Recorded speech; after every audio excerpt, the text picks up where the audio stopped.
Hello मेरे प्यारे बच्चों। सबसे पहले स्वागत है आप सभी को आपके अपने इस प्यारे यूट्यूब चैनल पे। आज के इस वीडियो में चर्चा करेंगे बिहार बोर्ड कक्षा 10वीं के साइंस अर्थात विज्ञान के 20 इंपॉर्टेंट ऑब्जेक्टिव क्वेश्चन के ऊपर। तो यदि आप इस चैनल पे नए हैं और अभी तक इस चैनल को सब्सक्राइब नहीं किए हैं तो सब्सक्राइब कर लें और साइड में बेल आइकन आएगा उसे भी दबाकर ऑल नोटिफिकेशन को ऑन कर दें। इससे होगा कि भविष्य में जब भी मैं बिहार बोर्ड से रिलेटेड ऑब्जेक्टिव और सब्जेक्टिव जो कि इंपॉर्टेंट हो वो मैं अपलोड करूंगा तो आप तक तुरंत पहुंच जाएगा। तो प्यारे बच्चों, मैं आप लोगों को एक चीज़ कहना चाहता हूं कि मैंने आज का समय रखा था लाइव का, लेकिन यूट्यूब के क्राइटेरिया के हिसाब से हमारे चैनल पे अभी 1000 सब्सक्राइबर नहीं हो पाया है। इस कारण से लाइव अलाउ नहीं किया गया। और मैं आप लोगों को बता दूं कि ये जो 1000 सब्सक्राइबर होगा वो आप लोगों के सपोर्ट पर ही होगा। तो आप लोगों को करना क्या है कि मैं जितना भी वीडियो बनाता हूँ उसे अपने व्हाट्सएप ग्रुप, फेसबुक ग्रुप और जहाँ तक अपने दोस्तों तक शेयर जरूर करें। इससे होगा कि सब्सक्राइब में वृद्धि होगा और सब्सक्राइबर 1000 से ज़्यादा हो जाएगा। उसके बाद आप लोगों के बीच face to face live class मैं स्टार्ट करूंगा।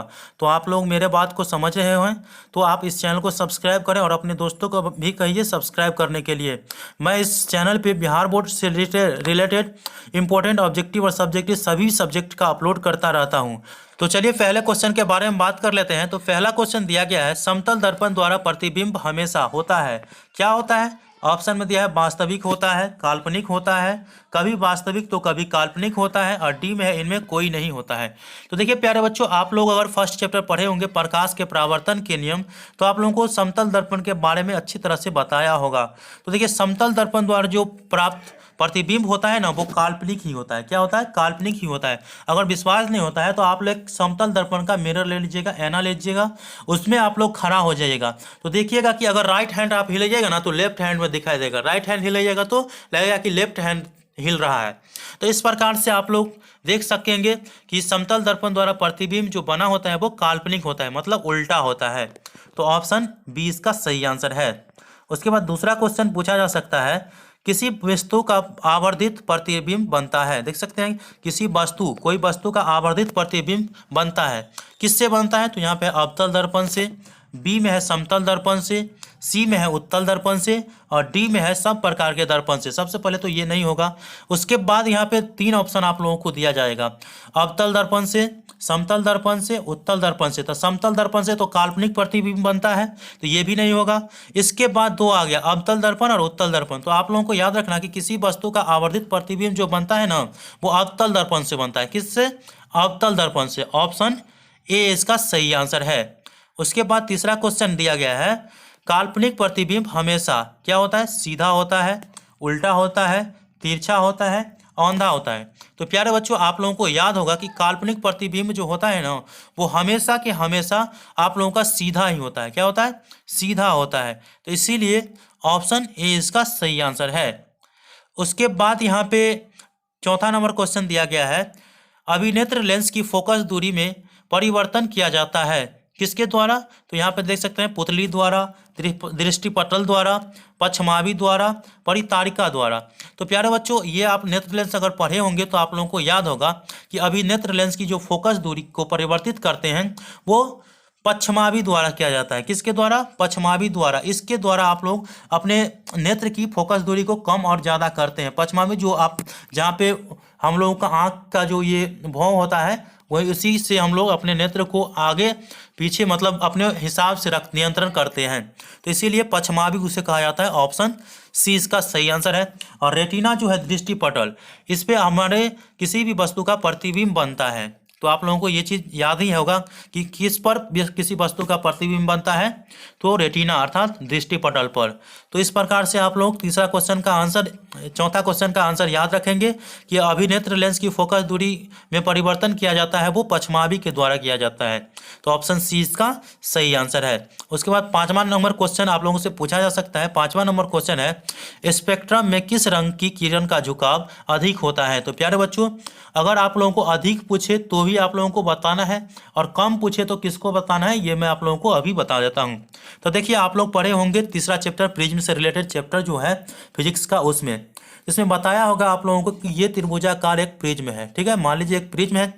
प्रिज्म में सूर्य की प्रकाश की किरणें जब पड़ती है तो वो 7 रंगों में स्पेक्ट्रम की तरफ विभक्त हो जाता है। क्या स्पेक्ट्रम बन जाता है इसका? 7 रंगों का। ये आप लोगों को बताया होगा। ठीक है, इसमें 7 रंगों के नाम भी याद करने के लिए बोला होगा, जिस प्रकार से आप लोगों को शॉर्टकट ट्रिक दिया होगा, बैजानी पिनाला, बैजानी पिनाला। तो नीचे से आप लोगों को कहा होगा कि बैजानी ह पी ना, ऊपर वाला बताया होगा ला। तो इस प्रकार से क्या हो गया, बैगनी, जामुनी, नीला, हरा, पीला, नारंगी, लाल। तो 7 रंग हो गया। तो इसमें लिखिए किस रंग का झुकाव किस किरण का झुकाव सबसे अधिक होगा, ये पूछ रहा है। तो आप लोगों को जो सबसे नीचा रहेगा ना उसी का झुकाव सबसे अधिक होगा। तो इसीलिए बैगनी का झुकाव जो है वो सबसे अधिक है। अगर आप लोगों से पूछे कि किस किरण का झुकाव सबसे कम होगा तो रेड करना है, लाल करना है। क्या करना है, लाल। तो यहाँ पे फिलहाल पूछ रहा है अधिक, तो इसीलिए बैगनी, ऑप्शन डी इसका सही आंसर है। उसके बाद देखिए प्यारे बच्चों, छठा क्वेश्चन दिया गया है और इस क्वेश्चन का आंसर आप लोगों को कमेंट्स में देना है, क्योंकि मैं 5वां क्वेश्चन आप लोगों को बता दिया हूँ। तो देखिए छठा क्वेश्चन है, स्पेक्ट्रम प्राप्त करने के लिए किसका उपयोग होता है। तो यहाँ पे है कांच की सिल्ली, उसके बाद अवतल दर्पण का, उत्तल लेंस का, प्रिज्म का। तो प्यारे बच्चों मैंने आप लोगों को 5वें क्वेश्चन में कुछ डिटेल में बताया हूँ, तो आप लोगों को याद हो गया होगा कि स्पेक्ट्रम किस प्रकार से प्राप्त किया जाता है। वो आप लोग इसका आंसर कमेंट बॉक्स में जरूर लिखिएगा। अगर सही आंसर आप लोग देते हैं तो मैं वेरी गुड और लाइक करूंगा आपके कमेंट को, और गलत आंसर देंगे तो भी लाइक करूंगा, और उसमें आप लोगों का सही आंसर मैं आप लोगों को दे दूंगा। उसके बाद 7वां नंबर क्वेश्चन दिया गया है, 100 वाट का विद्युत बल्ब 250 वोल्ट के विद्युत मेन से जोड़ा जाता है। प्यारे बच्चों इस क्वेश्चन को आप लोग आराम से ध्यान से देखिए कि 100 वाट का बल्ब है, कितना है, 100 वाट का बल्ब है, जिसे 250 वोल्ट के विद्युत बल्ब से मेन से मतलब 250 वोल्ट के फेज से जुड़ा जाता है। तो बल्ब से जो प्रवाहित धारा होगा उसका मान क्या होगा वो पूछ रहा है।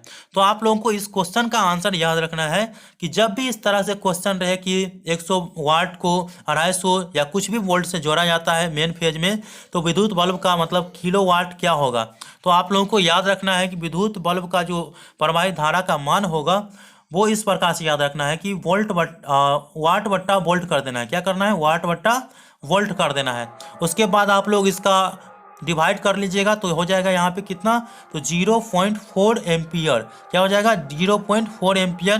तो इस प्रकार से आप लोग इस क्वेश्चन का आंसर जान गए कि 0.4 एम्पियर ऑप्शन बी में है। तो देखिए 100 में भाग दीजिएगा 250 से, तो आप लोगों का आंसर आ जाएगा। उसके बाद 8वां क्वेश्चन के बारे में बात कर लेते हैं।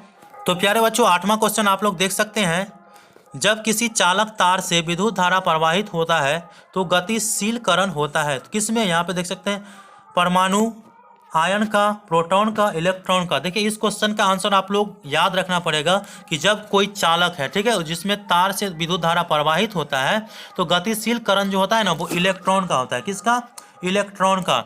ऑप्शन डी इसका सही आंसर है। विद्युत के चुंबकीय प्रभाव आप लोग पढ़े होंगे तो उसमें आप लोगों को बताया होगा, तो इसीलिए आप इसको याद रखेंगे इलेक्ट्रॉन का। उसके बाद 9वां नंबर क्वेश्चन जो कि बहुत अच्छा क्वेश्चन है, इसे भी आप लोग याद रखेंगे कि किसी विद्युत बल्ब पर 220 वोल्ट तथा 100 वाट अंकित है। देखिए कोई बल्ब है जिसमें लिखा रहता है, बल्ब पर तो लिखा ही रहता है कि 100 वाट का 220 वोल्ट का अंकित है।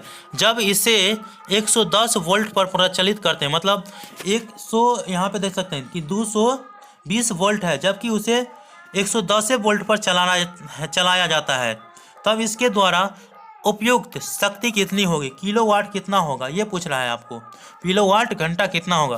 तो इसको याद करने के लिए आप लोगों को सबसे पहले क्या करना है कि वोल्ट बट्टा वाट कर देना है। उसके बाद फिर इसका यानी भाग दे देना है। तो आप लोगों का जो आंसर आ जाएगा वो ऑप्शन डी जो है वो सही आंसर आ जाएगा। ठीक है, उसके बाद यहाँ पे 10 नंबर क्वेश्चन दिया गया है कि बैटरी से किस प्रकार की धारा प्राप्त होती है। देखिए यहाँ पे है बैटरी से, हम लोग का जो बैटरी है उसमें नेगेटिव और पॉजिटिव पोल रहता है, तो उसमें किस प्रकार की धारा प्राप्त होता है वो पूछ रहा है। तो यहाँ पे है कि दिष्ट धारा, प्रत्यावर्ती धारा, दिष्ट धारा और प्रत्यावर्ती धारा दोनों, इनमें से कोई नहीं। तो प्यारे बच्चों आप लोगों को याद रखना है कि हम लोग जो बैटरी यूज करते हैं उसमें दृष्ट धारा प्राप्त होता है। किस प्रकार की धारा, तो दृष्ट धारा। तो ऑप्शन ए इसका सही आंसर है।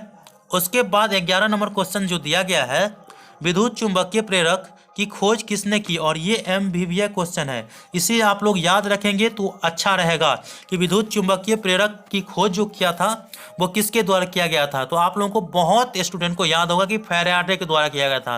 किसके द्वारा? फैराडे के द्वारा। तो फैराडे ने इसका खोज किया था। तो ऑप्शन ए इसका सही आंसर है। उसके बाद 12 नंबर क्वेश्चन आप लोगों से पूछा जा सकता है। 12 नंबर क्वेश्चन दिया गया है, विद्युत जनित्र का सिद्धांत आधारित है, किस पर आधारित है ये पूछ रहा है।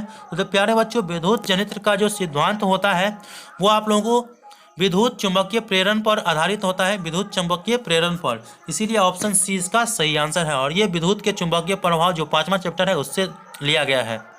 उसके बाद 13 नंबर क्वेश्चन दिया गया है, नवीकरणीय ऊर्जा का स्रोत है। ये तो आप लोगों को याद होगा, जैसे यहाँ पे नाभिकीय ऊर्जा दिया है, सौर ऊर्जा दिया गया है, कोयले से प्राप्त ऊर्जा दिया गया है, उसके बाद यहाँ पे प्राकृतिक गैस से प्राप्त ऊर्जा का।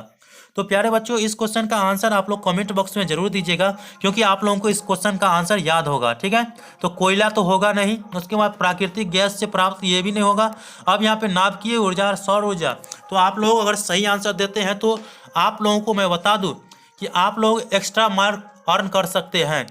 तो आप लोग इसका आंसर कमेंट बॉक्स में जरूर दीजिएगा, और वैसे भी बहुत स्टूडेंट को याद हो गया होगा। वैसे अगर याद नहीं है तो मुझे कमेंट करके बता दीजिएगा कि सर 13 का आंसर क्या होगा, तो मैं आप लोगों को कह दूंगा।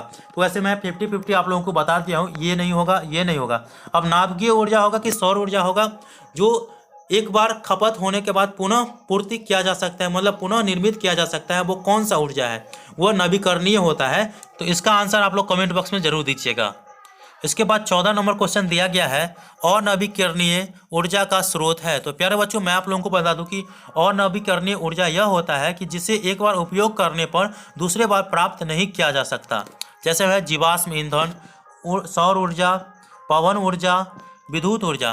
तो प्यारे बच्चों, मैं आप लोगों को बता दूं कि इसमें जितने भी ऊर्जा आप लोगों को दिखाई दे रहा है उसमें ये सभी नवीकरणीय दिखाई दे रहा है, लेकिन आप लोगों को सही आंसर जो याद रखना है वो आप लोगों का ए जो है जीवाश्म ईंधन। जीवाश्म ईंधन होता है जैसे करोड़ों वर्ष जो लकड़ियां होती है वो हमारी पृथ्वी के अंदर दब जाती है, तो वो क्या हो जाता है कि लकड़ियां जो होता है वो कोयले के आकार में परिवर्तित हो जाता है, तो हम लोगों का जीवाश्म ईंधन उसे कहा जाता है।